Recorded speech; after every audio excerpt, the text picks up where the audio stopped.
Sup guys, today we're going to be talking about Independence Retrofit, which came out just 4 days ago. Now, when she got announced on stream, I noticed that we actually only have 3 gold-like carriers right now, which are Ryuho, Perseus, and Centaur. And seeing as how they're all OP, I had pretty high expectations for Independence. So let's see if she lived up to those expectations. I'll begin by comparing her stats and skills to Centaur, since they have the same loadout, and similar buffing skills. So as we can see from their stats, Centaur really only has the edge when it comes to HP and anti-submarine warfare, which are not that impactful for their role. At first glance, it might seem like Centaur also has higher accuracy and air power, but keep in mind that Independence actually gets a 15% bonus to her air power and accuracy associated with a Cleveland-class cruiser. So taking a look at her buffed stats, we can see that Independence actually has 2 points higher air power and 7 points higher accuracy compared to Centaur. She also comes with an anti-air gun and higher efficiencies on all her planes. Due to the difference in efficiency, even without a Cleveland-class cruiser, she actually has stronger fighters but slightly weaker torpedo bombers than Centaur. The few things that stand out are her super high reload, her anti-air gun, and her much higher fighter efficiencies. This actually puts her anti-air capabilities way above that of Centaur, and seemingly higher than Illustrious despite her 6 fighter loadout. If we're looking at just the fighters of Independence and Illustrious, assuming that we're only considering US fighters, then Illustrious only has a little bit more than 1 fighter worth of anti-air than Independence.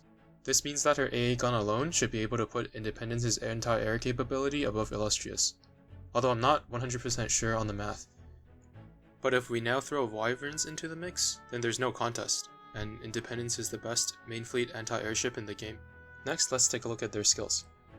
They have similarities in their air power buffs and torpedo bomber barrages on airstrike, but they also differ in some ways as well.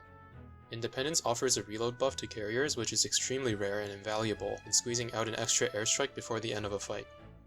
Not only that, but she also provides a slightly weaker version of the same buff to the other fleet, which is even more rare as there are not many cross-fleet buffs in the game, and she doesn't even weaken the fleet she is a part of to provide it. On the other hand, Centaur buffs firepower as well, but do keep in mind that her buffs are only applied on launch. I won't go into more details about the rest of their skills, because they're pretty easy to understand, so let's take a look at the benefits that each one provides. So some of the things I've already mentioned before, like the cross-fleet support, the reload, and the AA. On top of that, Independence also doesn't need to sync her cooldowns with other ships since her buffs are permanent. She also has potential to deal more damage and costs less oil.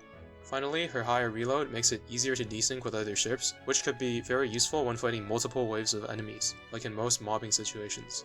On the other hand, Centaur fits in better with battleships and slow-stacking airstrike comps because her cooldowns are more in line with other carriers. But do keep in mind that she does have to sync her airstrike with other ships because her buffs are applied on launch. And she also has the ability to slow without using the swordfish plane, but the slow is a little bit weaker, and sometimes that's not enough and you still need to take the swordfish on top of it. So aside from these differences, there's actually one more thing that makes Independence incredibly unique, and that's her ability to sync with twin-barrel battleship guns, such as the Rainbow 457 and the 406 SKC. And here's some footage of exactly what I'm talking about in action. Being able to sync means that she can equip swordfish planes and set up slows for your battleships. When syncing, you want the airstrike to be on the same cooldown as the guns, but go off just early enough so that the slow will be applied before the battleships fire. If your airstrike is faster than your guns, then it will eventually desync and the slow will be applied too early. And if your airstrike is slower, then the slow might not even be applied on time. Independence's 25% cooldown reduction for the first airstrike on her skill is perfect for this, allowing her to strike just early enough but keeping the same cooldown for future strikes and being in sync. I do have 34 reload from Fleet Tech, so your Independence might not be as fast as mine. But since her skill hasn't been maxed yet, and she's not Oath, and I'm not using any cats, I think you should still be able to sync it perfectly if you max your skill and find some reload through cats or Oath.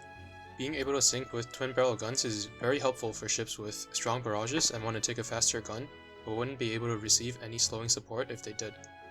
And in particular, Georgia will really appreciate the help in landing her barrage. You will need to use a Bearcat to sync with the 406 SKC as I'm doing here, which is a bit more niche because anti-light barrages are not as common anyway, so you probably won't be using this often.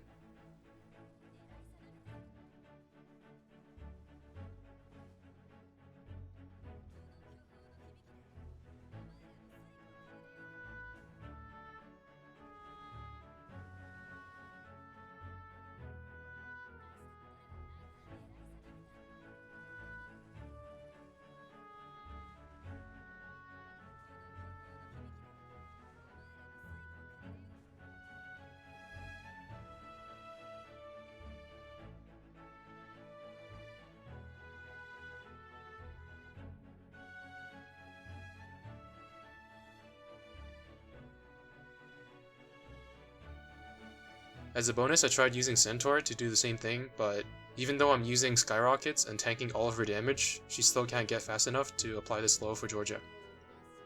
At least she's getting off the firepower buff, but sometimes the slow is just much more important, and only Independence can provide it.